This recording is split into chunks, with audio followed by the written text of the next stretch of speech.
Okay, so Leyla, what exactly happened to Afgan? On May 29, so he didn't return home. So he made a phone call to me in the evening, 7 p.m. that he said that he is coming home, and if we need something for house, and I told him that he has just bread and sunflower seed kind of things, and he said that he will be at home soon. So I waited and waited. There was no response from him. The phone was switched off. And we waited. We didn't want to alarm that because we didn't have this idea that something he could be abducted. So we waited till morning, and in the morning I woke up and saw that his bed is as it was. So I became very worried and thought that that something is wrong with him. Either he has been arrested or abducted, kind of things. So we went to visit the police and just informed that he's missing. And that day, after a few hours, we received information from Baku that he's in Baku.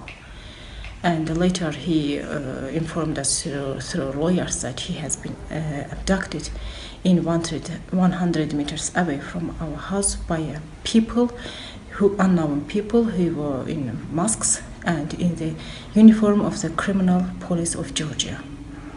And he was taken, beaten when he was detained, and was taken to the border, from the northern border between Azerbaijan and Georgia, and was delivered to Azerbaijanis in the land of Georgia.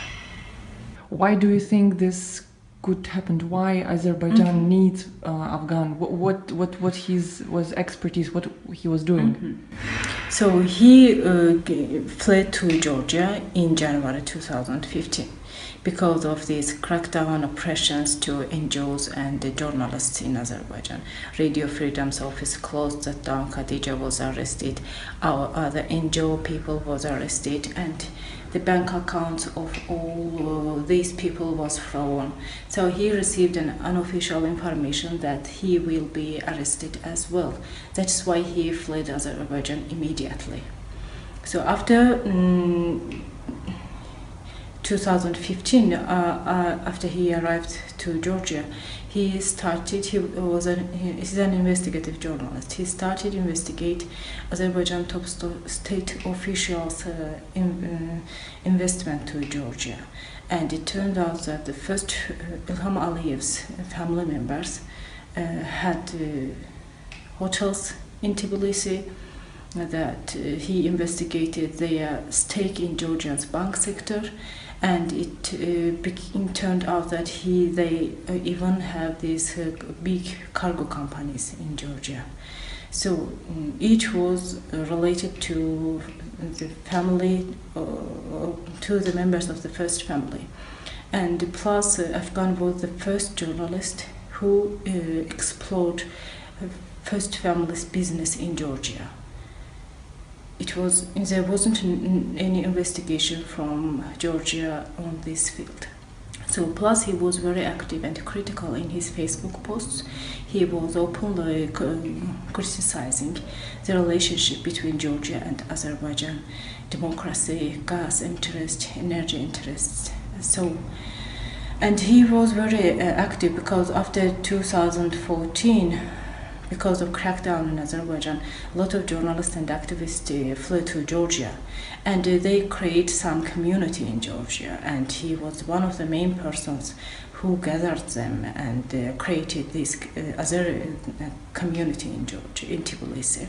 They were organizing the protest action in front of the Azerbaijani embassy in Georgia, and they were demanding release of political prisoners and journalists as well. You think that this abduction or kidnapping had to do with both countries, that Georgia yes. might have taken some part in that? Yes, Georgia also is incited to this case.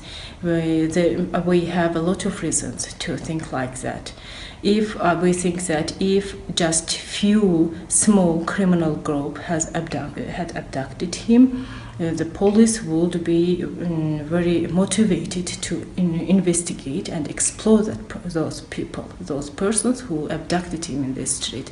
But later it turned out that before the investigation started, state officials, Prime Minister, Minister of Security, Minister of Internal Affairs, they made a statement that they are not incited to this abduction case. But it was weird. How could they knew about it before the investigation is finished? And plus, the investigation goes very slowly, and it looks like the police is not interested in exposing the criminals who did it, and it looks like they don't want to open the names of the people who controlled this abduction operation. And I think that these people are top state officials and people in the government of Georgia who agreed his abduction, or who controlled this abduction operation, because Afgan was saying that when these people took him to the border, on the way they were talking Georgians and they were reporting someone in the top.